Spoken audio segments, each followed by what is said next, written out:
For those with good taste.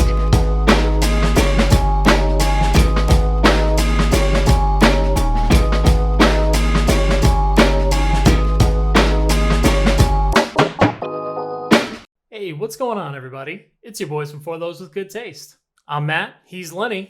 Hola, mi amigos. And are we back? Feels good. Kind of feels like we're back. Damn, it feels good to be back. Okay, not only are we back, but if you're back, make sure to jump into the comments, hit us in the likes, and don't be afraid to hit the subscribe button. And if you're new, just say, hey, what's up? Yeah, just let us know how you're feeling. How you doing? Because we care. I definitely agree. Great casting. I'm not saying no to him being involved. It's just a matter of... In what capacity? You know, too much can sometimes be too much. Too much good stuff is bad stuff? Is that like a saying? Yeah, that's a quote from a young Jaden Smith in The Karate Kid. Yeah, that's a tough Yeah, look. yeah. That's a tough look, I almost man. want you to scratch this one out of that. Yeah. But you know what's not getting scratched, Lenny, is after 5 episodes, we're hot on WandaVision's heels right now, man. I am caught up. I'm Ursher caught up. Talking about my references? Yeah. You know how old Usher's Caught Up reference is? Okay, but everybody loves fucking 87. Oh, that was Confessions, I think. Yeah, that's 2005, 2004 Usher. Why'd you do this to me, dude? Now I can get stuck down this lane talking about Usher all day, but No, I don't we're want talking to. about I want to talk Wanda. about WandaVision. Yeah, we're talking about Wanda and we're talking about Vision. So after 5 episodes, as someone who is just not about the week-to-week shows and waiting for everything, how are you feeling right now? Well, so the pattern I've watched this now. We watched week 1. We talked about week 1 on here, right? I took the next 2 weeks off. I didn't watch it. And then right before episode 4 came out, I watched 2 and 3. Enjoyed those, but again, it was like the way I've been describing it to people now who haven't seen this is like I think that 1 through 3 set up a lot of questions, and then you need 4 and 5 to answer them, but also to really kickstart the story. So I just watched 4 and 5 yesterday, actually. Yeah. And caught all the way up. And you know, episode 4 is like awesome. Yeah, it's really good. Yeah, I was trying to figure out a better word than awesome. No, I don't. I think that is apropos. I think that is the correct word to look for there. It is just you know, again, what we were just talking about, their ability to tie in all of this stuff, and it all made so much sense, man. All of a sudden, you're like, in 3, 2, 1, spoiler. Like this is, we're not going to hold back. I mean, it's been this is a week since the last episode. You know what we're about, all right? So, 3, 2, 1, spoiler. It's going down. So the idea that grief is what's driven so much of this made so much sense once you get it laid out. And that we all thought the people watching her on the TV screen this whole time. Perspective is crazy, that man. Was the person controlling them the bad people. Like, I love that. The one moment that had me hesitate to that thought was when the beekeeper comes out of the manhole and she just says no. Yeah. And then you get the rewind in episode 2. From episode 1 through 3, like you said, there's a lot of building up. And for us, we talked about it in week 1, how it was a little refreshing. It was cool to get this different perspective of what these heroes could be, to see this weird outlook. But we always knew that the other shoe was going to drop. It had to. I couldn't have done like just a weekly sitcom of that. Like it had it. Speak for yourself. It was clever. It had its moments, but I think everything would run its course at some point, and it would be too much. And the way that they are letting the dominoes fall is I hesitate to say it's perfect because it may be a little bit difficult to understand at first if you're not paying attention. But man, if it gives you every possible answer that you're looking for up until that point.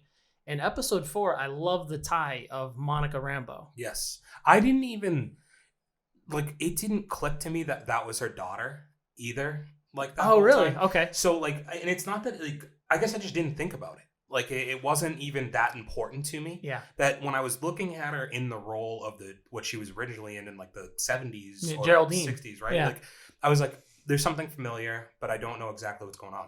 When she gets out, it still didn't really click till they were like, oh, your mother died. And I was like, wait. Because it's more so that Captain Marvel, I just didn't take into consideration that it was the 90s. That and timeline, that this is 30 years later and everybody disappeared. And it's 30 years later, and that's why it's like, oh shit, that is her daughter. That's not, because I was wondering, it was like she doesn't have the emotional attachment to Captain Marvel. that her mother would have had. Yeah. Either, you know, You you almost caught some like resentment yeah. in a way. Oh man, I love that you're talking about this because the timeline, I think, and that's why I say it's a little bit difficult to follow, is because if you're putting the timeline of Captain Marvel and the blip and you're trying to put that together, it's like, nah, that doesn't really fit. She'd be a little bit younger. Nope, it lines up perfectly. Yeah. And now we're given this, you know, this reintroduction to Sword as this entity that's kind of replacing Shield, right? That's becoming the one that needs to not be observant of alien threats. They need to kind of be the Sword, be the people who are taking the next step. And it's interesting to see how she's going to play that, you know, and you see her make it into Wanda's world. Man, it just sets up everything perfectly. And then episode 5 happens. Which is also important. Like, these things were all so important because I think once we knew what was going on, I don't think we could all sit there and be like, well, Vision's too smart to like not at some point be able to figure out what's going on. And then I love like them finding ways to get him messages. And it's like, well, what if we could get something into him that's like current technology? And it's a fucking email. Like how it was so simple that I was like, oh, like that, because you could have just sent him a letter, right? At that point, like you could have handwritten him something in the mail and pushed it through. I don't know, but like an email just made so much sense. And the fact that he was kind of walking people through what an email was, like he's like, it's electronic mail. He's like, you just call it email. And it was so great but it also, I don't know about you, but after episode 4, I was still trying to figure out, is he alive or is it an illusion that he's alive? Yeah, she built this image in her head. That he's alive. She just goes and steals. She somehow, and we haven't really gotten that question answered yet, she somehow revived Vision and has created, they're calling the Maximoff anomaly. Yes. Oof. Created her own world, basically. It's juicy, Lenny. She, you know, and you don't really know how to take her because obviously this is the part where she comes out of her little bubble that she's created. The best quarantine possible, by the way. She creates this bubble. She comes out and she's like, listen, I'm not fucking with you. Don't fuck with me. None of this has to happen. And we don't know who's the real villain here because the head of Sword, Hayward's a dick. Seems like a dick. Yeah, not the most likable guy. You know what? If you're not cool with Jeff, I can't fuck with you. Mm-hmm. That's how I'm gonna put it. And I like the little team that they've developed. I would almost, you know, talking about people having their own standalone series, give him his series with Rambo and Kat Dennings. Yes. And I think that would be like a really interesting kind of tandem for a TV show. Somebody had said doing something with him, the head of the FBI or whatever, they're doing something with him that's similar to like Agent Coulson. No, not even that. It was X-Files. Oh, okay. Doing something. Yes. Doing something like where he's going on these extraterrestrial missions. Yeah, just one-off little things. And I think it'd be cool to include like a Kat Dennings who does have enough credibility as an actor, but isn't maybe somebody we want to see in like the movies as a main, but add her into a role like that. I think that'd be like an interesting story they could tell that's not really expensive for them to make into a show either. I can already tell you that Kat Dennings' reintroduction to the Marvel world as we see her come into episode 4, she just had that pizzazz. Like, it was just good to see her. It was seamless too. Yeah. Like her, and essentially she's kind of typecast in a way. Yeah. Right. You know, from 40-Year-Old Virgin to Two Broke Girls to what she plays in this is, you know, she's sarcastic and funny and has that very like specific humor that she's really good at. Very witty. And she plays it really well in this. And I thought it was like a seamless transition from the person we saw in Thor to integrating into something that has nothing to do with Thor. Yeah. So I thought that was really cool. And then episode 5 where we start getting these moments of like Vision just mad. And I get it. Like, did you hurt for him a little bit there? Like, I felt because it's like, you know, he wants to like selflessly love this woman, but it's like, I don't even know you right now. For Vision, I think it's even harder because he doesn't know who he was before this. And we all knew Vision before this. He didn't want to be, and they mention it, he didn't want to be a weapon. Nope. He didn't, him being this person and developing this personality was really important to him, right? Being as human as possible was important to him. And you see him going through these human conflicts of, you are the woman that I love, but I don't really know who you are right now. And I can't really agree with the things that you're doing. And like, you're just lying to me endlessly. Like, and it's also funny because it's like real life, right? Where it's like, you tell one lie, especially to a significant other, like, you know, my limited experience, right? You tell one lie And then that lie leads to you having to tell another lie to protect this lie. And then it's like lie. And you're just watching her go through these like endless, I have to figure out ways to explain stuff to him. And it's like stressful to go through. What do you think the role is of the neighbor?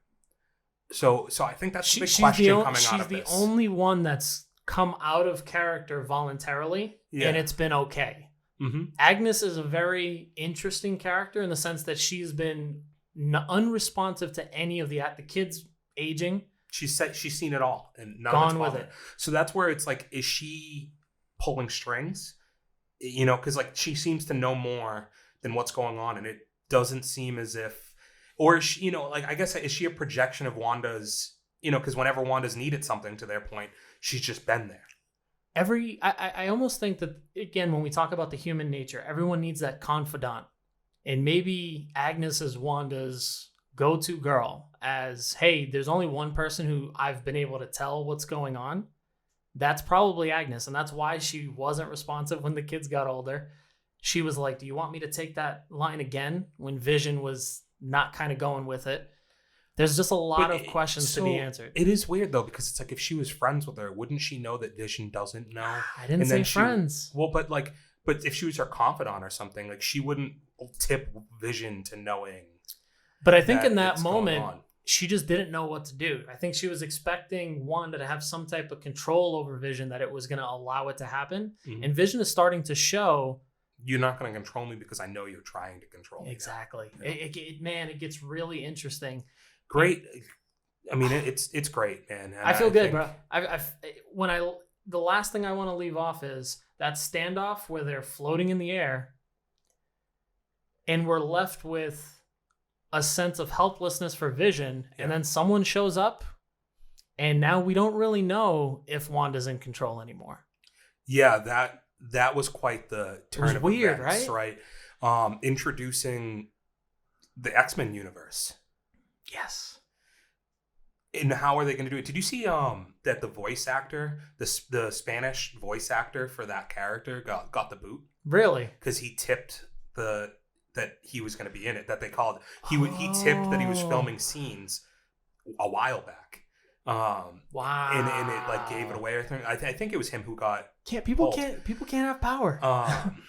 Because then if you're like, oh, well, you're the voice actor who's done the voice acting for all of this character's stuff. We know it's going to tie in together, and we know who's showing up when that doorbell rings. So I still thought it was, quite the reveal. I don't think any of us really expected that to happen, because I think I saw where Taylor, like what's his name? The person who actually plays Aaron Taylor Thompson. You know, I'm terrible with names. I think that's the name. I think it's the same.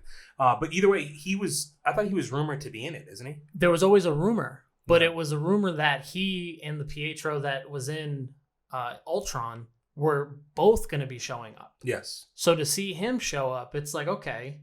We're getting a different Pietro. And she responds with, this is my brother, but she doesn't know if it's her brother. It's really weird, man. I still feel like someone else is in control. A lot of questions. Let us know in the comments. What have you thought so far of the series in general? Do you share our opinions? Do you have any ideas of what's going on, whether it be with Pietro, with Wanda, with Vision, with the people outside of the bubble? Is this the best way to quarantine? Did they? I think we've all said yes. Did they steal this idea from the NBA? Let us know down below, guys. Just share in the excitement. If you're excited, if you're not excited, let us know. Because we know that we're ready for episode 6, but the question is, are you ready for episode 6? I'm ready for episode 6, but I won't watch it until after episode 7's out. I love what you're doing right now. I'm committed, baby. All right, guys. So we'll catch you guys right back here in Good Taste Studios. Make sure you're jamming into the subscribes, hitting us up in the comments, and make sure you slap the like button around. I hear people like that. But until next time, Len. Au revoir. We're out, guys. Later. For those with good taste.